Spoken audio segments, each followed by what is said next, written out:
Bonjour et bienvenue sur Eduolg. Aujourd'hui, nous allons voir comment modifier les informations générales et les informations responsables d'une fiche élève. Tout d'abord, sur l'onglet Informations générales, vous pouvez modifier les informations sur la personne. Je vous invite à ne pas toucher au nom, prénom et aux différents identifiants qui sont vérifiés à chaque remontée et synchronisation vers les systèmes extérieurs et qui risquent de vous créer des anomalies. Vous pouvez cependant ajuster la date de naissance ou le lieu de naissance en fonction des possibles erreurs de saisie.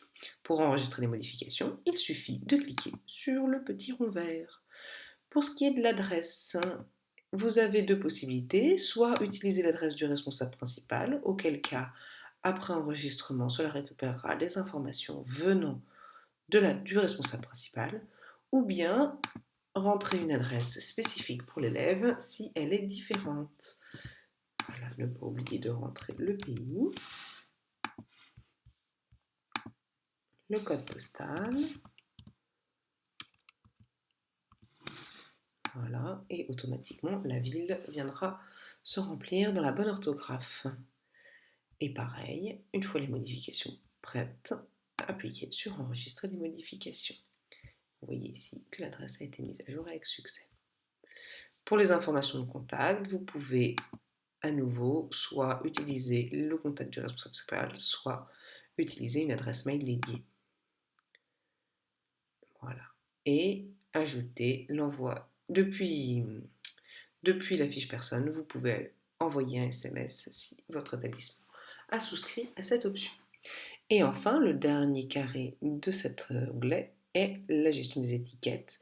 Donc si vous avez créé des étiquettes qui donnent lieu à des réductions ou à des remises, vous pouvez cliquer sur cette étiquette pour l'assigner à un élève. Ici, nous avons une étiquette qui nous dit que l'élève a été absent à plus de 4 repas. Automatiquement, les changements sur l'étiquette sont pris en compte en haut. Pour ce qui est des responsables, on clique maintenant sur l'onglet responsable. On peut donc modifier les responsables existants. Voilà, si finalement Monsieur Alder n'est pas le père, mais un membre de la fratrie ou un ascendant. Mais bon, voilà. On peut changer de responsable principal. On peut aussi supprimer un lien existant ou ajouter un responsable déjà enregistré comme responsable supplémentaire qui aurait besoin, par exemple, d'être informé. Donc un autre membre, un éducateur, voilà, qui aurait besoin d'être informé, par exemple, des différentes choses. Et ici, le bouton de suppression, confirmer.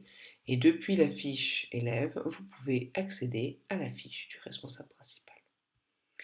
Vous avez accessoirement les informations sur la fratrie qui sont automatiquement calculées.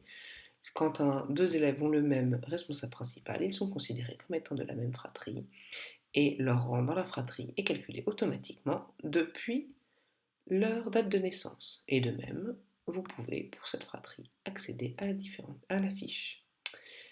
Et voilà, c'est tout pour les informations générales et les responsables des élèves. Bonne journée!